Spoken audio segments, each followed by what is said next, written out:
Cinemassacre Monster Madness.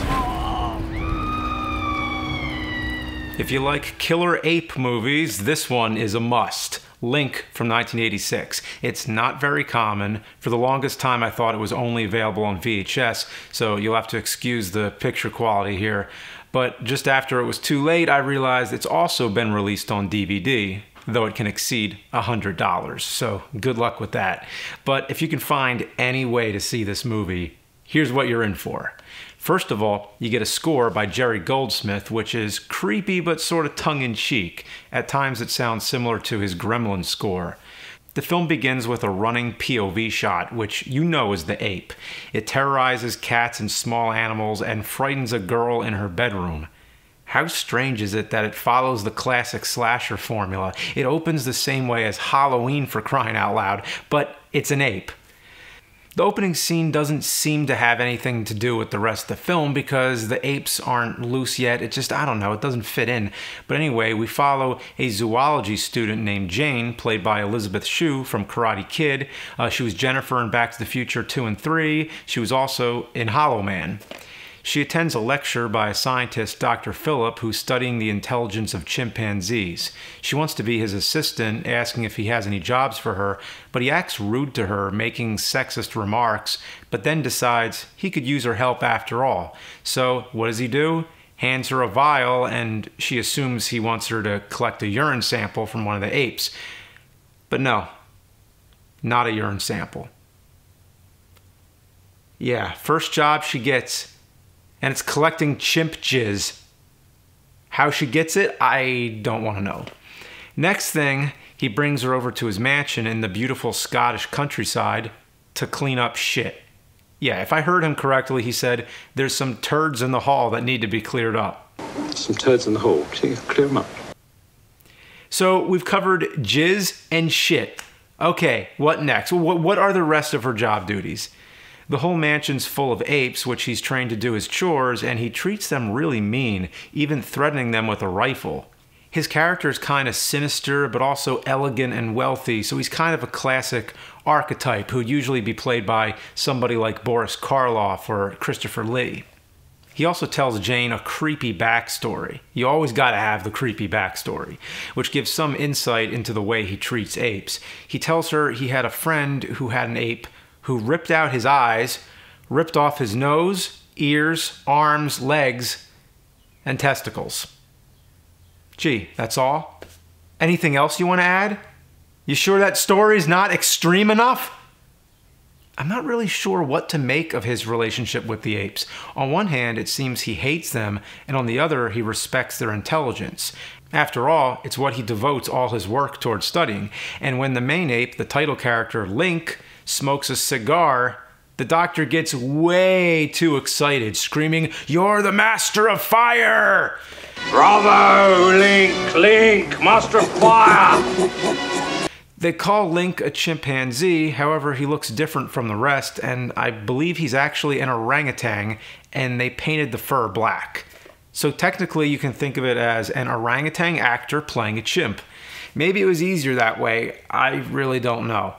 I have no idea what it takes to direct an ape of any kind in a movie, but this guy here, he's such a good actor. Link is the real star of the movie. Every scene he's in, he gives it his all. I'm not kidding. You never know what he's up to. He communicates by pressing buttons, each programmed with a word, so he spells things like cook phone. And at first you're thinking, no, he doesn't realize what he pressed.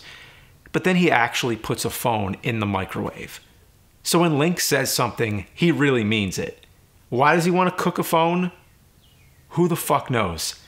Then there's a scene where Jane is trying to take a bath and Link walks in.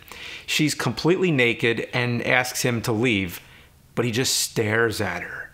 Yeah, just stares. It's awkward moments like these that you just have to see to know what I'm talking about.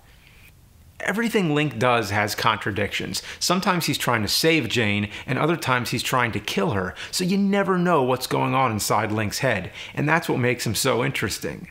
Jane is attacked by a dog, and Link defends her by taking the dog and bashing it against a fence. Then he makes a stupid smile. It's fucking great. Next thing, he's helping her push a van that won't start. But then, when she's in the driver's seat again, he unexpectedly starts pushing again, forcing the van over a cliff. She manages to jump out at the last second, and then Link gives her this look. What does that mean? You can't tell. Does he want her dead? Is he just oblivious to what he did? Is he pretending to be dumb? What's the idea? Then there's a part where he picks up a butter knife, and what's great is that it's a butter knife. It's not like a steak knife or something. And you're thinking like, uh-oh, what's he gonna do with that? He's probably gonna stab her or something, right? But no, nothing happens. Nothing with the knife happens, but a whole lot more happens. The rest of the apes start going nuts. Now, backing up, about 1/3 into the movie, they gather around the doctor, and unless I missed something, you never see him again. You know they must have killed him, but the character just disappears for the rest of the film. In the last act, 3 dudes show up, one of them being Jane's boyfriend and a student of Dr. Phillips, but the only point of them coming here is you know what. More body count.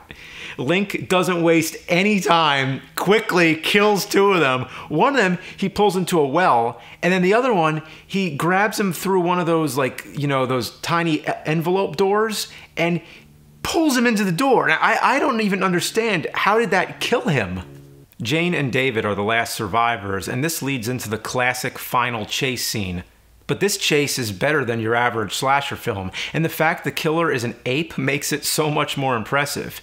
You have everything. The running POV shots, the banging on the locked door, hiding under the cellar door, the ape crawling through a shaft, smashing up through the floor, smashing down through the window, attacking on top of a moving car, getting flung off the car, the false death, getting up again, smashing through the windshield, and not even in that order. I'm just trying to give you the basic gist.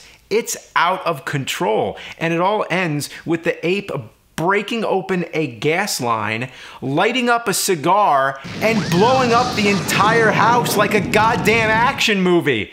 It goes all the way. It's fucking nuts. And I can't believe how they were able to pull this all off with an ape character. I'm sure lots of it was probably puppets and human stunt doubles and costumes, but I was so wrapped up in watching it, and especially with the VHS quality, I didn't notice many faults in the special effects.